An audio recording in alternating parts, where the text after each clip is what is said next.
right there on top of the moon. We could sit and do nothing. I wish we were bold to just fly away. I don't wanna care, just be here and I'm good alone.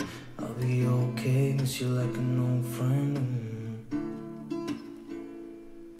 Too scared now, thinking I should call up. Bismillahirrahmanirrahim. Assalamualaikum warahmatullahi wabarakatuh.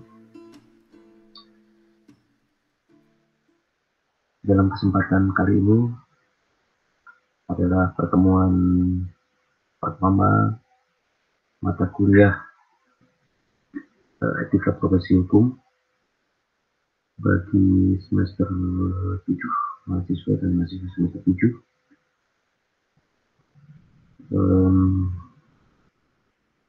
Tentu saja di pertemuan pertama ini yang kita lakukan adalah membahas tentang kontrak kuliah. Untuk selanjutnya kita sepakati bersama bagaimana aturan main di dalam kelas mata kuliah etika profesi hukum ini. Namun karena kondisi pandemi COVID-19 kali ini, saya kira tidak terlalu banyak aturan yang akan kita buat di dalam perkuliahan kita kali ini. Jadi Anda ikuti saja perkuliahan ini baik secara online, streaming, ataupun hasil dari streamingnya ini akan secara otomatis kita rekam dan kita tampilkan atau kita upload atau kita sematkan di dalam channel saya di YouTube. Jadi Anda selain bisa juga mengikuti perkuliahan ini secara langsung, maka Anda juga dapat mengikutinya dalam bentuk video rekaman di channel YouTube saya. Nanti hasil rekamannya akan saya share di link YouTube saya. Lalu mengenai absensi, tentu saja karena kita sudah berkomitmen untuk menggunakan aplikasi Buana Online Course,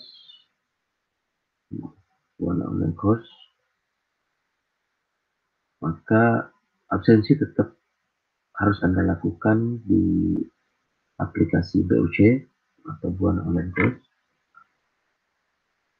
sesuai dengan jadwal yang sudah ditentukan. Namun demikian, saya akan setting absensi itu tidak terlalu ketat karena mempertimbangkan mungkin jaringan ataupun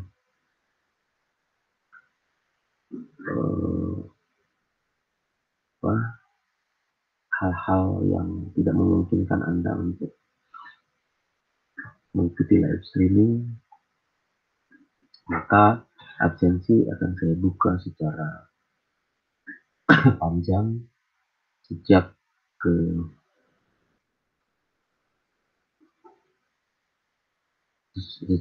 ke waktu sesuai jadwal, misalkan hari apa jam berapa, sampai dengan 3 atau 4 hari kemudian, begitu. Jadi jangan lupa Anda untuk mengklik absensi kehadiran Anda di VOC. Baik, pada kesempatan kali ini saya akan menyampaikan pokok-pokok bahasan yang akan kita bahas dalam mata kuliah etika profesi hukum. Yang pertama, tentu saja di pertemuan pertama ini yang sekarang kita lakukan, yaitu kontrak kuliah, dan saya harus menyampaikan capaian pembelajaran, lalu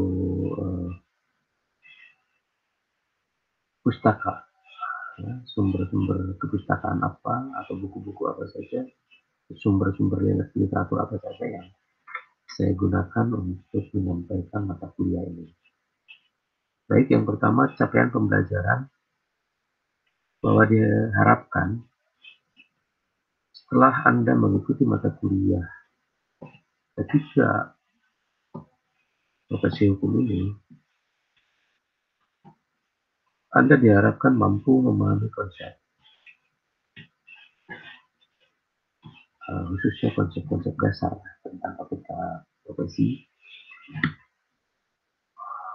khusus etika profesi hukum tentu saja, untuk selanjutnya dapat mengimplementasikannya dalam kehidupan nyata, baik itu di dalam profesi Anda atau di dalam pergaulan Anda di masyarakat.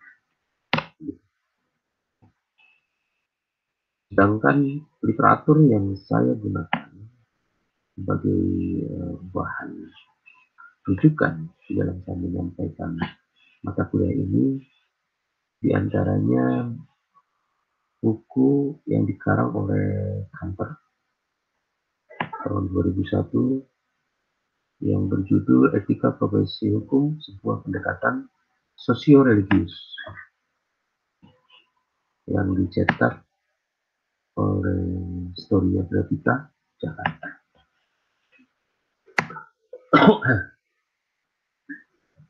Lalu bukunya Muhammad Nuh, SHMH, advokat, ya. Bukunya yang berjudul Etika Profesi Hukum, yang dicetak oleh CP Pustaka Setia tahun 2011. Selanjutnya Dr. Mardani mengarang buku yang berjudul Etika Profesi Hukum, dicetak oleh Raja Dravindo Persada. Lalu juga buku Suhrawardi Lubis Isha,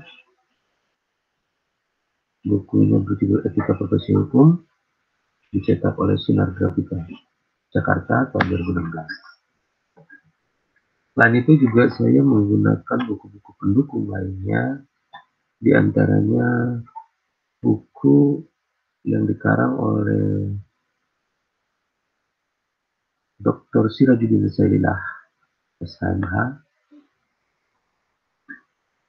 yang berjudul Cita Hukum Pancasila Terhadap Pengawasan Hakim Indonesia, dan tentu saja juga didukung oleh berbagai peraturan perundang-undangan yang berkaitan dengan profesi hukum, hakim, jaksa, advokat, dan lain sebagainya, termasuk juga dengan kode etik.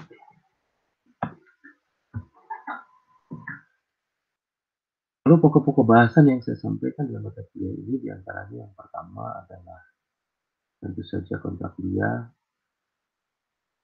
lalu pengenalan terhadap mata kuliah ini, penjelasan umum ya, tentang perkuliahan, materi mata kuliah etika profesi hukum. Lalu pertemuan kedua atau sesi kedua, saya akan sedikit mengulas tentang pengertian dan istilah-istilah dalam etika yang lebih cenderung bersifat filosofis tentu saja. Lalu juga saya akan membahas di sesi ketiga tentang manfaat mempelajari etika.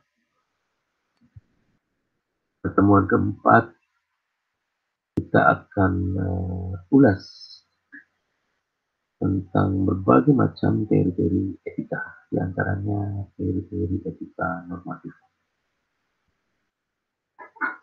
Di sesi kelima, saya ingin membahas tentang poin-poin penting dalam etika.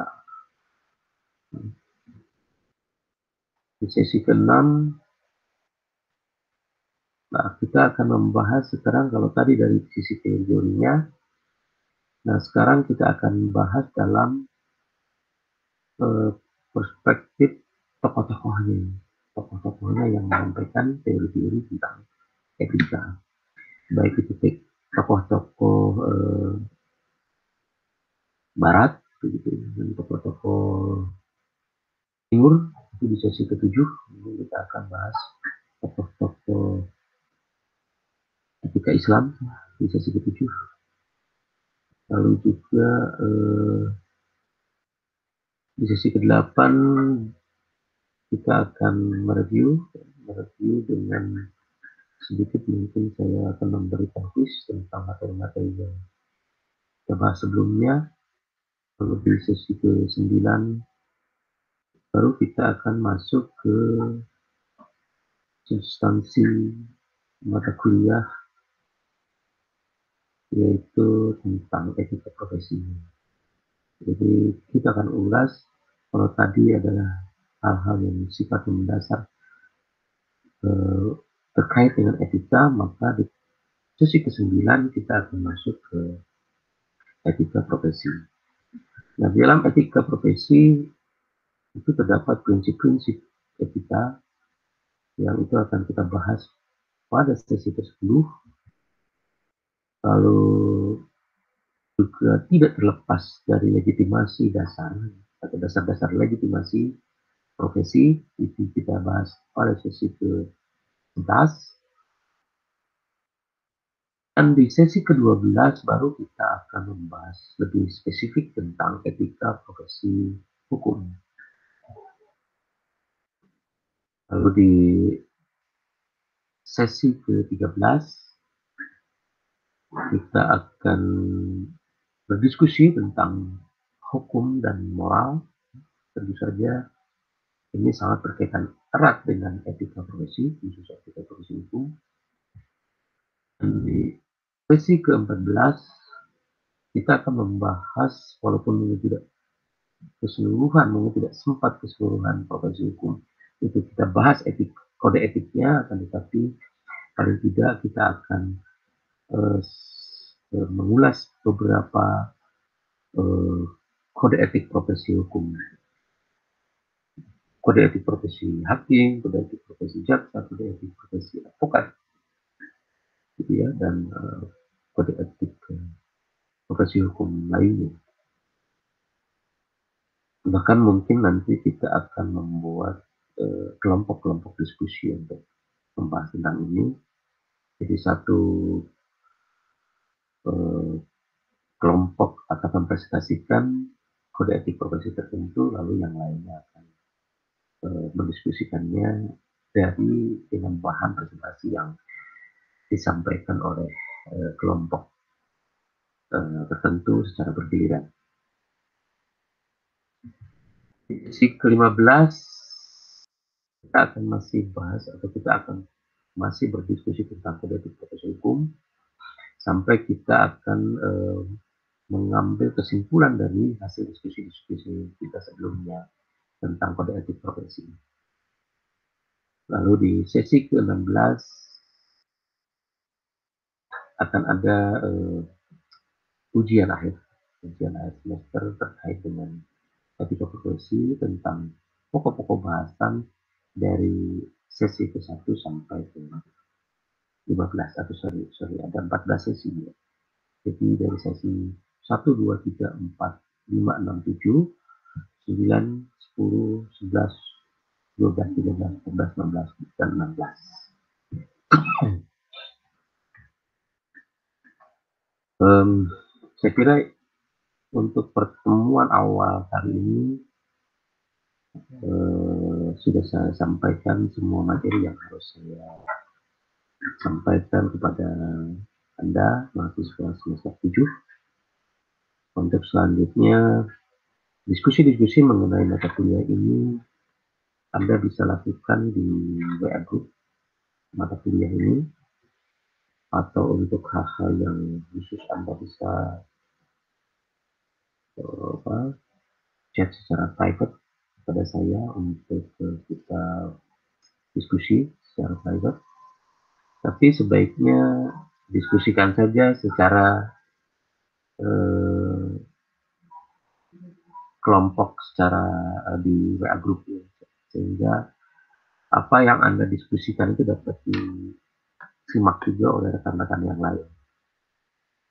Sehingga mungkin saja ada pendapat-pendapat dari teman-teman Anda yang juga mungkin perlu kita pertimbangkan. Baik, demikian sesi kali ini tentang mata kuliah etika profesi hukum. Kita bertemu minggu depan, insya Allah minggu depan dengan media yang sama tentu saja. Akan tetapi jika suasananya memungkinkan atau kita diperbolehkan bertatap muka langsung, berarti kita akan ketemu di sesi selanjutnya secara langsung di kelas. Dan bila taufiq wal hidayah, wassalamualaikum warahmatullahi wabarakatuh.